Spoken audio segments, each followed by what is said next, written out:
FTL is considered by many to be one of the hardest roguelikes ever made. It features a steep learning curve, deceptively deep interactions between game systems, and, occasionally, brutal RNG. Time and time again, FTL's high difficulty is one of the main aspects people comment on in reviews. After all, the developers originally intended for it to have a 10% win rate on normal difficulty. But what if I told you that the top players of FTL have win rates of up to 98%? What if I told you that almost every run is winnable, if played correctly? What if I told you that your losses probably aren't the game's fault, but rather skill issues? In this video, I'll reveal what I believe is the formula, the secret sauce if you will, to mastering one of the hardest games ever made. With commitment and hard work, I think anyone who follows this formula can start winning consistently in FTL.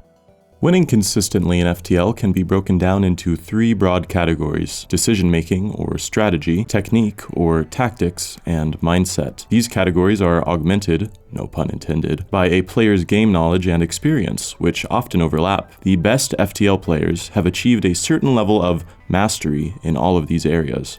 The first area, decision-making or strategy, is all about making good decisions instead of bad ones. Well, that's obvious. To be more specific, good decisions accomplish either or both of the following things. 1. They improve your ship's immediate safety in fights, and 2. They improve your ship's ability to win harder fights in the upcoming sectors. In general, the decisions you make in a run impact all of the ones that come after. For most players, the correct decision is not always immediately apparent, and even for experienced players, making decisions takes time and mental effort. Here I've included the recurring themes of decision-making in FTL that appear in every run. I've paired each theme with a list of assorted topical questions to help provide additional context, as well as guide your thinking in the right direction.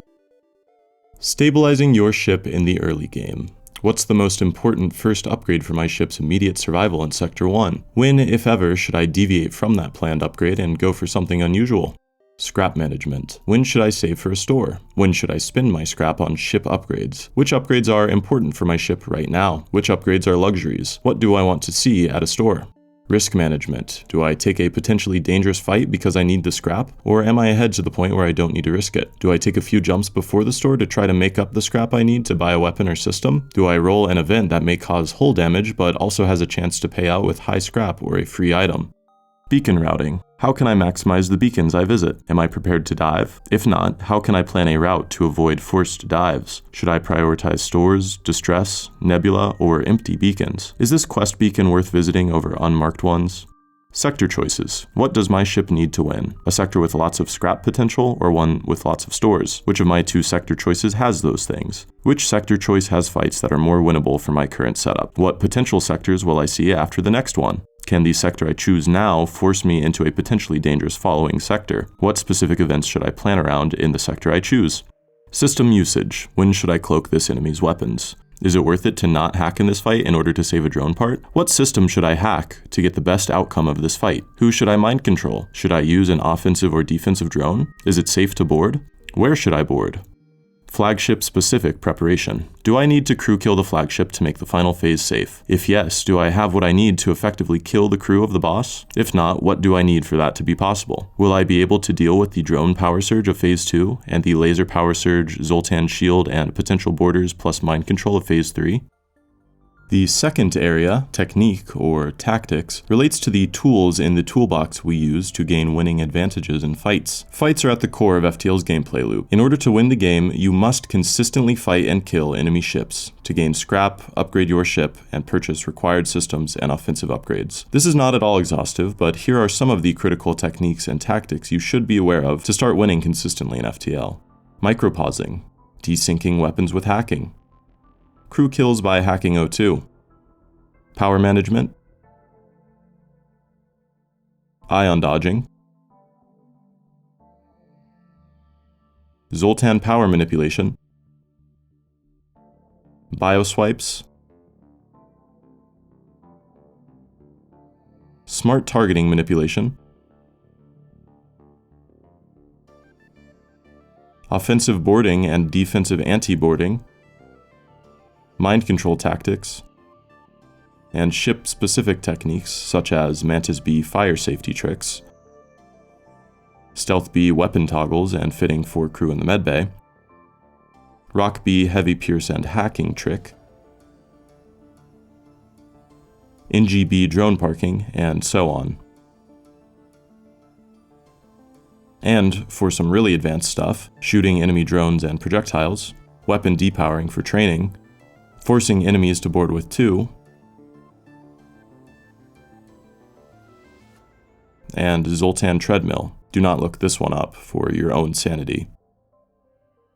Lastly, mindset. This is a deeply personal aspect of every player's approach to the game. It reflects our approach to life in general, which, like FTL, puts us through ups and downs, and sets us back in unexpected ways that we must deal with in ways that are effective, reasonable, and healthy. How do you deal with negative emotions when faced with difficult circumstances, or after realizing you've made a mistake? When you make a mistake, is your first instinct to get frustrated and blame the game? Or do you ask yourself what you did wrong and what you could improve on in the future? Can you make good decisions in spite of setbacks or mistakes? Can you forgive yourself for those mistakes? Do you play when tired, distracted, or in a bad mood? What's your goal with FTL? Do you have one? It's okay if not. If your goal is to win as much as possible, what amount of effort are you willing to put into that goal? Are you comfortable with asking others for help? In the words of Rakagak, FTL is co-op, not PvP. Are you okay with making mistakes and failing? Failures are the best teachers after all. Earlier I mentioned that game knowledge and experience are supplemental aspects of a player's mastery of FTL. These are mostly intangible areas of your growth as a player, and as with any activity that takes time to improve at, they are gained simply through playing more FTL. The more you play with intentional and sustained effort to grow, the better of an idea you will have of what good decisions look like, and how to utilize the techniques I've mentioned. Pro tip, doing some digging on the available information that's already out there, and asking people for advice or information in the Discord come in very, very handy, as these methods were both two big factors in my improvement early into my attempts at win streaking, and they still remain factors in my improvement to this day. While it's hard to say that any one area is more important than the others, most would agree that strategy trumps technique, and mindset is incredibly important for the sustainability of improvement in terms of mental fatigue, health, and enjoyment. Strategy's value over tactics lies in a player's ability to not lose sight of the goal and what is important in a winning run. Knowing how to micropause and swap power from weapons to engines, snipe offensive drones, or use bioswipes will help you win fights, but spending your first 50 scrap on shields, and then your next 80 on hacking or a weapon on Federation A grants a permanent advantage for the duration of a run. Likewise, missing a crew kill or taking an extra damage or two are unlikely to doom your run. However,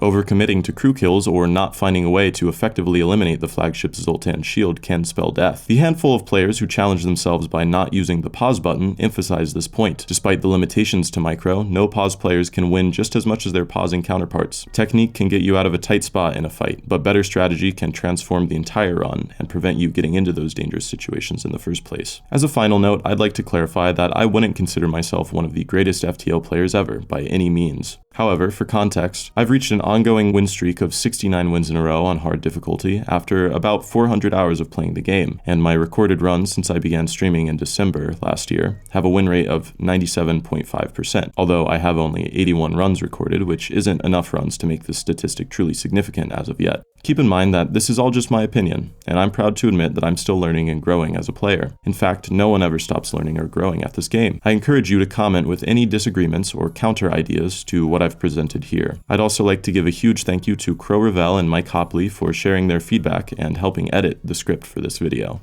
If you enjoyed this video, feel free to hit the like button and subscribe so you know when the next videos in the series come out. Also, follow me on Twitch to join me for my win streak runs and be a part of an awesome community. I'm currently over halfway to the world record and would love to have you join me.